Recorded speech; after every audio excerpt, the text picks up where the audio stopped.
My name's Jake Cantor. I am the media correspondent at The Times. I'm just going to do a bit of a potted history on our guest, and then we'll get to the chatting. I'm delighted to be joined for this Global Leaders Keynote by a titan of the US media world. His name is Kevin Mayer.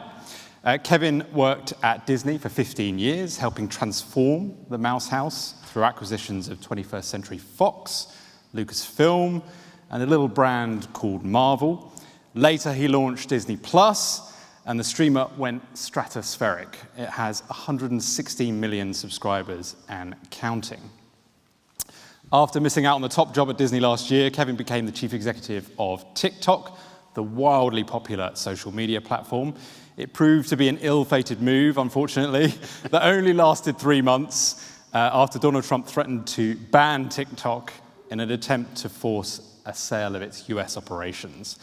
Kevin now has a portfolio of interests, including chairing sports streaming service DAZN and launching a yet-to-be-named venture which recently spent a reported $900 million on Reese Witherspoon's company, Hello Sunshine. Welcome. Thank you. Thanks for having me. That's quite a CV. It was a tumultuous last couple of years, probably. Yeah, well, I'd love to get into that a bit, but yeah, how often are you over here? Is it quite regularly now that you're involved with DAZN, which is based here in London? It is based in London. We're in Cambridge, I realise, but... Yes, well, close enough. Yeah. I'm here about once a month, although this month I was just here 8 days ago, and I'm spending a couple weeks now. So I'm in the UK quite a bit, and I love it. London's my favorite city, actually, in the world. In the world? Yeah.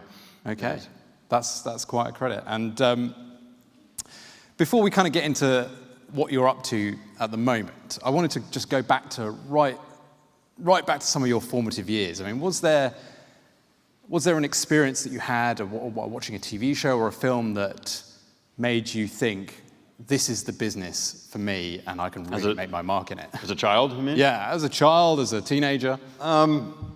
No, not really. To be honest with you, I consumed a lot of media, like everyone in my generation, and it was all, video, television, and music, and movies. But I was going to be a naval aviator and an astronaut. That's what I really wanted to do. And I ended up actually studying engineering and designing radar systems and doing all sorts of fun stuff before I got into the entertainment business, which I did after going to business school and going into consulting for a little bit. I was actually recruited to Disney in the mid-90s, a long time ago, when technology was becoming very obvious that technology was going to have a very substantial impact on how entertainment product was created and delivered. And so that was my way in, as a technologist primarily at first. And so, and I've had a great run, and I love the industry a lot. It's really part of my being now. But no, as a child, it was never my intention. What happened to the astronaut dreams? They evaporated. Has Jeff Bezos given you new hope that you can go to space? Yes, I guess I can. I've lost interest now of going to space. But I will say that I was going to be a pilot, but my eyes weren't good enough. So I was that dream never materialized. And then I took the path that I ended up on, and it's been wonderful. Okay, well, talking about eyes and vision, I guess that's one of your roles. I mean, you've been a strategist for much of your career, and let's talk about what you're up to now. I mean, you've got this company. You don't have a name yet. It's unnamed as of now. Genuinely no name. We have no name. We're going to any names you have. Yeah, I was going to say, should we poll the audience? Any suggestions you have, I'm wide open to them. But look, the fact is, the company that I'm building with my friend Tom Staggs, who I worked with at Disney for a long time, and Blackstone, which is a great private equity firm. I think that's the biggest one, actually. The company itself, the Topco, within which we're buying these other companies, it's not intended to be a consumer brand. Hello Sunshine is a consumer brand, and other companies that we end up bringing into the fold will be consumer brands in their own right. But our company will probably not end up being a consumer brand, but yet we want to name it something that comports well with the mission and makes sense and is fun and all that stuff. So we're thinking through it. And what's the ambition here? Is it to build a global powerhouse that can compete with other major producers around the world?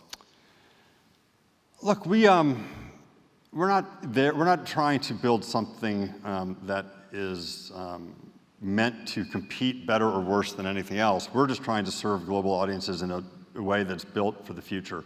It was very important when I was at Disney. And we'll talk about this, I'm sure. I helped sort of transform that company into a digital age and develop new business models for the company.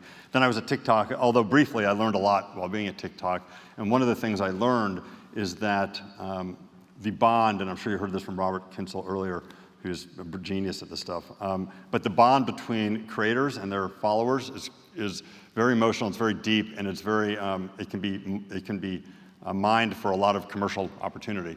So I like the idea of taking television and movie product and extending that relationship into social media and trying to engender new revenue streams so that we have a revenue footprint that is built with respect to social media and all the capabilities that it has today. So it's going to be a little bit different than a traditional media company. It is for next generation. It's really built for the next generation. And what I like to call it is content, commerce, and community, and the intersection of all that. And when we first sat down with the Hello Sunshine team, which was Reese Witherspoon and the CEO Sarah Hardin and the COO Liz Jenkins, their first slide said content, commerce, and community. It was the exact same thing that I was looking at building. By pure coincidence? Pure coincidence.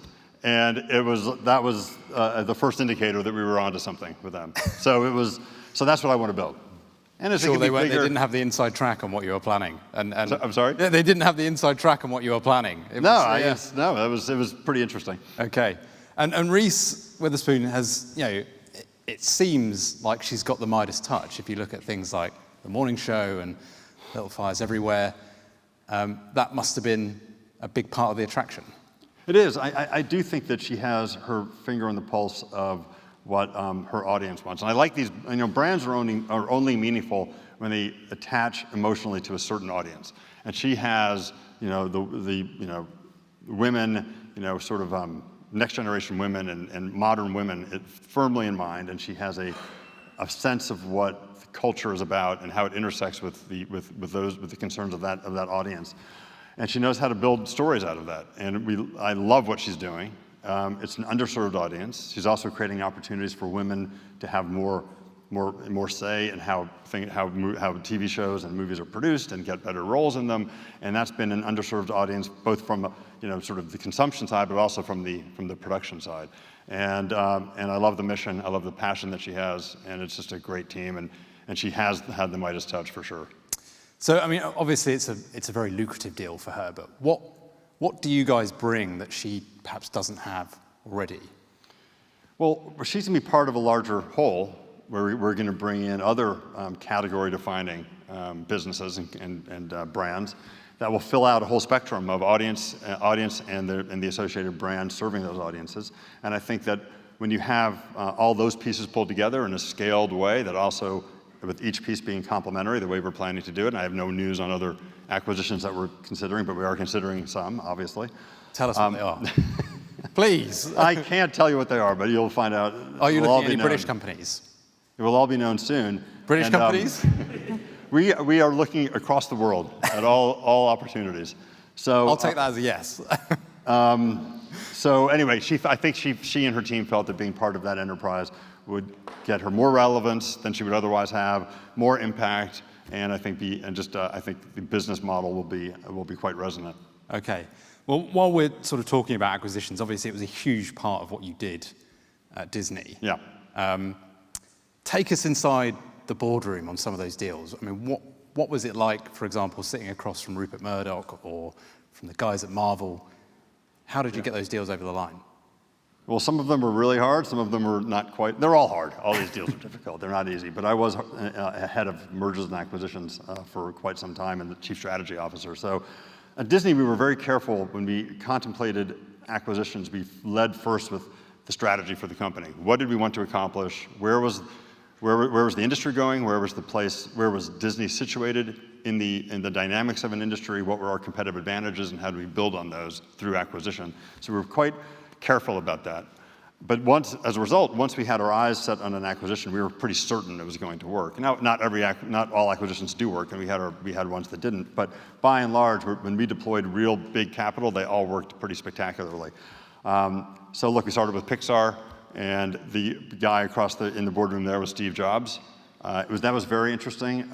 It was Bob Iger's first board meeting as a CEO. When he first became CEO, he had to have the courage to admit that Disney's feature animation, which has been the heart and soul of the Walt Disney Company for decades, wasn't working well, and we needed to go outside to bring in new blood and a fresh perspective on how to make great animated features again. And Pixar was the obvious choice. And then, and that took courage in its own right. We flew out to California, flew up north actually, and we met with Steve and his advisors. And the only thing that he wanted to focus on was cultural issues. He wanted Pixar to remain Pixar. He wanted the Pixar email addresses to be the email addresses. He wanted the campus to stay separate. And he knew in his heart that keeping that vitality of what Pixar was crucial. And that if we tried to Disneyfy it, we would ruin the very thing that we were paying so much money for. And he was absolutely right about that. And we took that philosophy forward when we bought Marvel, and then, which was another really interesting deal, a great deal, obviously. And then Star Wars. And that was, we wanted to keep things separate. We wanted to keep the creative energies alive and fueled, and we could take over some of the monetization of the IP that was generated by those acquisitions. So that was, they were really all very different. Dealing with George Lucas was fun and interesting at times. And he was selling, Lucasfilm, which is his baby, so there we got emotional at times. Empire, but he's a great guy. Yeah. And then of course 21st Century Fox with Rupert. Rupert's a tough deal guy. And toughest that you experienced during your time at Disney? Yeah. In what way? No, I mean, he's really smart, and I really grew to like him. I got to know him very well. He just, he drove a hard bargain, and he knew what he wanted to do. He knew that he was in a uniquely leveraged position in the marketplace. A company of that scale and size being for sale is very unusual. And he knew that in combination with Disney, it would really work very well, but he was being courted by Comcast, and so he played that well. And at the end of the day, we got a great deal done, but he's a great negotiator. Which of those deals do you look back on with pride, the most pride? Well, I mean, I liked all of them were great. I think the one that was probably the best multiple in terms of its value and a multiple of the purchase price is probably Marvel. Marvel has been successful. All of them have been quite successful, but that has been, it was very difficult to process or to even anticipate the degree of success that Marvel has had across its, the cinematic universe. We knew that that was the plan, but we had no idea that it would be as successful as it was. So that was particularly, I'm proud of that one, I think. And did you realize at the time you were making those buys that you were sort of laying the foundations for the success of Disney Plus, and having those brands like Star Wars, like Iron Man, to then bring to audiences directly? We had in mind that there was a direct-to-consumer play of sorts. Netflix was becoming, had been direct-to-consumer on DVDs and was going streaming. The iPhone, came out in the middle of in the early part of our acquisition spree, if you will, and you knew that was a platform. And we had a feeling that direct-to-consumer might be something we'd be interested in, but we really bought those companies to be future-proof. Because one thing that I knew with certainty as a chief strategy officer is you cannot predict the future with any degree of precision. It's impossible, and if you try to do it, you'll fail. The dynamism of technology and the changes that was going to engender in our industry was going to be difficult to predict, but was going to be quite substantial. So we knew there would be a lot of changes in business models, in devices, in how to make product. All that stuff was going to shift dramatically. We didn't know exactly where it would land, but we did know that high-quality entertainment under very, very well-known brands was going to create consumer pull no matter what happened. So those we considered really to be future-proofing our strategy. And no matter what evolved, and we didn't know Disney Plus exactly would evolve, but we would be in a good place to satisfy consumers with that great product. And of course, once we saw that that part of the value chain, of the television value chain, was as robust as it was and as highly valued, that became a pretty clear thing to do. And you launched Disney Plus last year right in the sweet spot of people being locked in their homes. It was a bit of a mixed bag for Disney, wasn't it, coronavirus? I mean, obviously, it had a huge impact on your sort of physical presence with theme parks and alike. But was it net good for Disney, given the success of Disney Plus?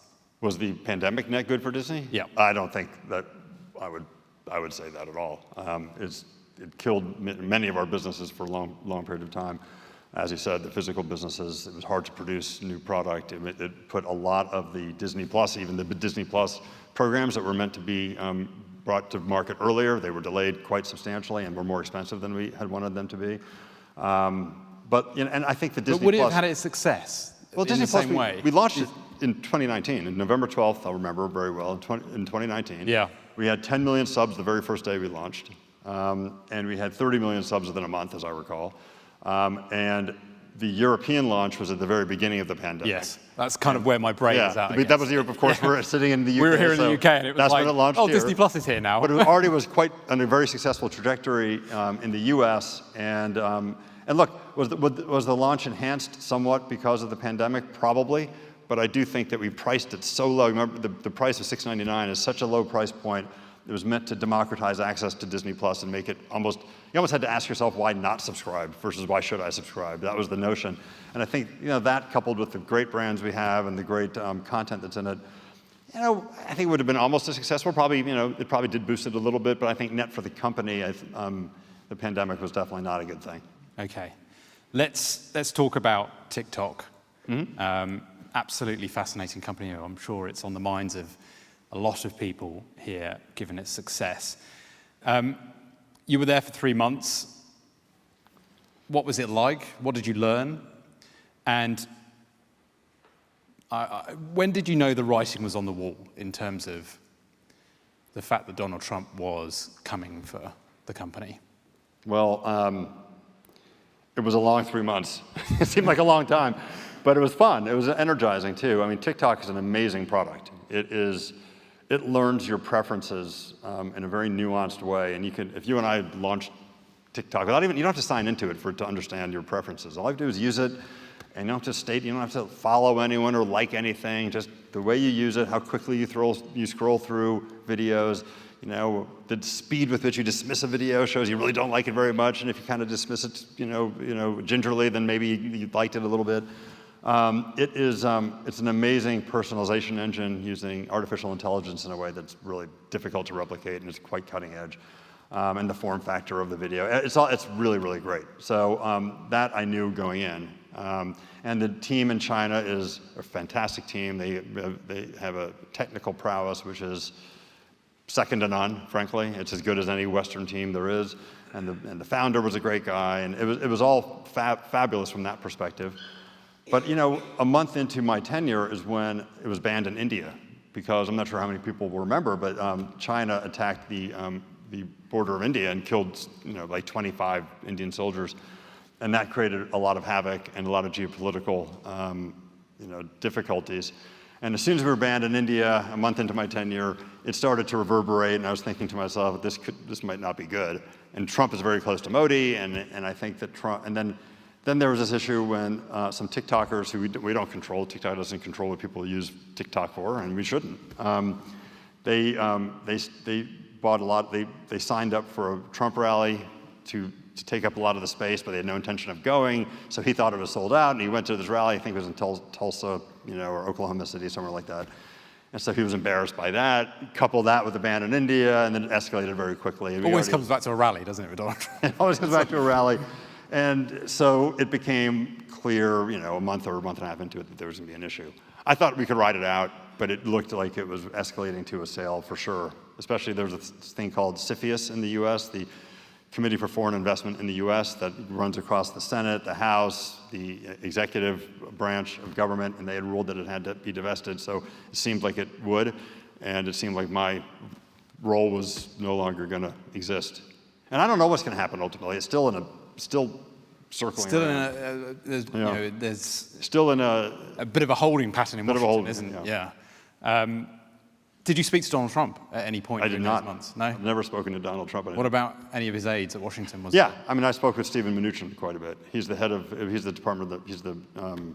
the Secretary of Treasury, and that's where he's the head of CFIUS, this whole CFIUS process. So I spoke to him quite a bit. He's actually a good friend of mine. What were you saying? I mean, look, obviously the fear in America at that time, and the former US Secretary of State Mike Pompeo was on record saying this, that the fear was that TikTok was harvesting data and basically sending it to Xi Jinping. What were you saying to White House officials to convince them otherwise? Well, I think that there was no way to convince them that we could know whether or not the Communist Party was taking data or not. The only thing we had to do was make sure that we segregated the data in such a way that was bulletproof, that there's no way they could take it. And so that was the whole thing with going with a trusted source, a trusted company, American company like Microsoft or Oracle. And Oracle was the choice, but that never got concluded.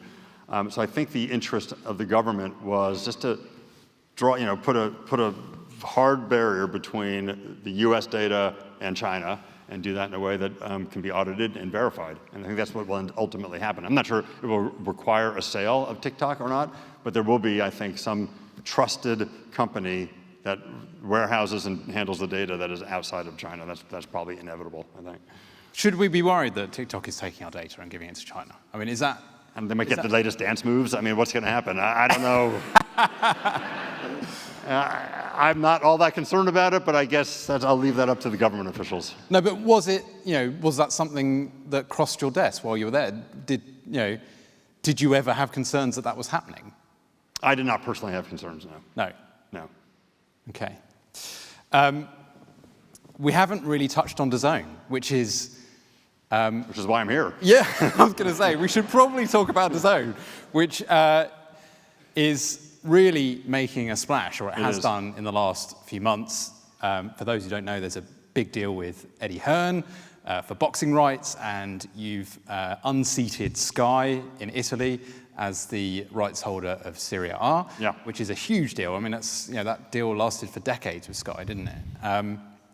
You've been described as, and rather lazily, I think, as the Netflix of sports.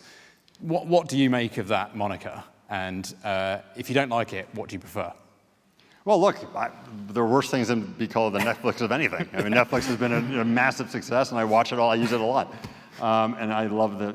Reed and Ted are good friends of mine, and so I don't mind being compared to Netflix at all. But what we are is, look, I launched ESPN Plus in the U.S. ESPN is a big sports channel in the U.S. Most of it's delivered through pay TV operators like a Sky. In the U.S., it would be DirecTV or Comcast or one of those guys. And I saw the success that you can have and the relevance you can create when you take sports and deliver it on platforms that increase access and increase capability. So, when you're a streaming service, you're delivered on interactive platforms that have capabilities that a linear TV box just doesn't have typically.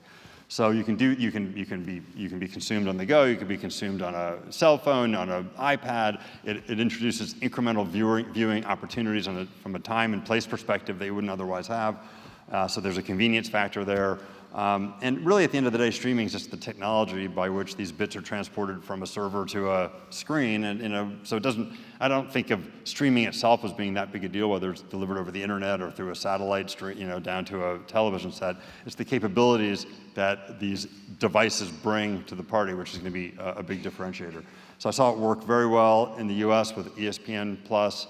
And I think that I felt that there's no reason that shouldn't happen around the world, and I think DAZN is definitely doing that in Europe and Asia. We have a small business in the U.S. for boxing, but football rights in major territories in Europe is the center of gravity for DAZN. Do you mean soccer? Soccer. I would call soccer. I didn't want to offend anyone here, so football. I really like that. I always have to make that distinction when I'm talking to an American. So I think it's poised for great success, and we have stirred the pot a little bit. And we're not trying to stir the pot. We're just trying to get the rights that matter, to deliver those rights to audiences in local territories with the premium sports rights. And I think we're doing that very well. And I think we're going to serve consumers very well. And ultimately, Sky and we are going to be partnered in all the territories because they're a distributor of our product, as they've traditionally been a distributor. And so we're friends with them. I like Sky, and I know Dana spoke here today, and Dana and I are pretty close. So I think it's going to work out pretty well. Yeah, she talked about Sky being the great aggregator. Yeah, right. Yeah, and DAZN is clearly part of that mix. I mean, I guess one area that you might come into a bit of conflict with Sky is, you mentioned football. Yeah. Clearly we're in the UK and we have a little competition called the Premier League. Is that something you'd like to see on DAZN in the future? I would love to see that on DAZN. Here in the UK? Yeah, it'd be great. This is a huge market. That's an incredibly popular sport. And it's a high quality, experience for sports fans. Of course we'd want that. But you were sort of not allowed to participate in the recent rights round because they rolled over the deal with Sky, Amazon, and BT Sport. Was that frustrating?